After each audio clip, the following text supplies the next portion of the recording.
Hey y'all, it's your boy Big Chuck. Welcome to the first episode of Casual at All Costs. On the hobby table, I am building a Grail Knight on foot. Kind of an idea that I actually stole from a different individual off of Twitter. I used the White King from Death Rattle of Age of Sigmar, just kind of figuring out what pieces I needed. I started clipping them all out. You can tell I've definitely sped up. I wish I could clip that fast. I'm arguably one of the worst people when it comes to assembling anything ever in the history of the world. But I went through and I was trying to figure out what exactly I needed to do, what I needed to get that stupid super glue on my hand. And I started cutting out. As you can tell, I had no really idea what I was doing recording wise, so some of these shots do kind of get out of frame, but I'm trying to carve it out as best I can to make room for the head that's going to be going in there, because we found a head that off an old Grail Knight bits. I had a bunch of bits from a Bretonnian army that I had way back in the day. I still had a bunch of heads and arms and stuff. I actually liked the body. I liked everything on this model, and especially since he's like the last of the Grail Knights, that had survived. It just made a lot of sense to kind of keep that, torn up cape, keep the kind of like vampire-esque dragon. Maybe they were on a voyage to go kill like a zombie dragon or something.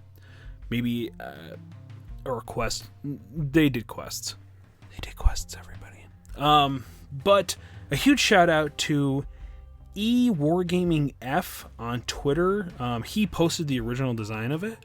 It got picked up by Duncan Rhodes. So I'm just here. I'm just scraping. I'm just cleaning. A lot of like conversion. So I'm not a big conversion guy right off the bat. I always love looking at conversion. In fact, a lot of Instagram stuff that I follow is really just conversion accounts, like people doing kit bashing or conversions or just making things look really, really cool and good. Right now I'm trying to scrape off the kind of vampire-esque symbol that was on the shield. I did not want this to look as vampire-y as it did. I was cool with it having like a weird goth look to it, but I didn't want it to have too much of a vampire thing. Maybe a dragon aesthetic again to kind of maybe play with the lore. I'm big into lore, I'm big into narrative, so I kind of saw these guys being like maybe some type of dragon hunting crew. So I finally got it all put together. I was trying to get this stupid piece to fit. This ends up going as a smaller shield on his shoulder. I think it was to help cover up a spot that I had clipped off earlier. And of course, the classic plastic glue issues. A fun fact, you can, if you have a little bit of an issue with it clogging, you can heat that up with a, of course, I have what is known, I believe in the medical field, as stupid fingers. So me trying to actually just do this in general doesn't go well. But if you heat up that metal piece, it will melt the glue that has dried in there. But be careful, it does turn it into a blowtorch. Yeah. Okay, so here's the head that I chose. I went with like a serpent head on top with a spear through it. I had to clean off a bunch of mold lines. Of course, this was classic old school GW, where we weren't as privileged, I guess you could say, to get such clean models with little to no mold lines.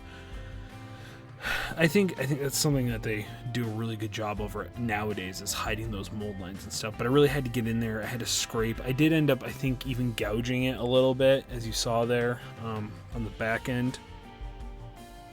Yeah, I did. I actually have the completed model in front of me now. This is done in post. Now I'm trying to get the head to fit. Trying to figure out how I'm going to fill that gap in. trying to... what I was actually trying to do was trying to figure out the easiest way to do it without having to green stuff.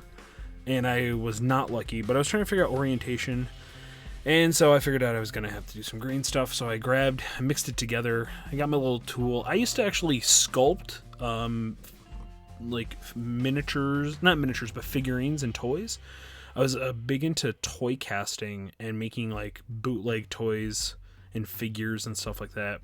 And so I still have all these like really old sculpting tools, but man, I tell you, sculpting green stuff versus sculpting like super sculpty or anything like that, it's different, man. It's way different. And I was never like really, really good at it, but I was moderately okay at it. Right now I'm just trying to make so I went and tried to make a curvature for the head, and then I later on realized, you'll see, I didn't need to do that. I could have just left it flat. But here I am trying to do my best to get the head to fit. I actually ended up, as you can see, I had to scrape some more out. Probably not the best tool to use. Be careful, kids at home. Who would have thought? With the X-Acto knife. I'm a goddamn professional. First off, all right. But yeah, I was just trying to clean it out. Did a great job keeping it in frame. So go me. Just picking and picking and picking and picking. So we end up I think we were trying to clean the blade off at this point, but you can kind of see where I was at. We go back to the head.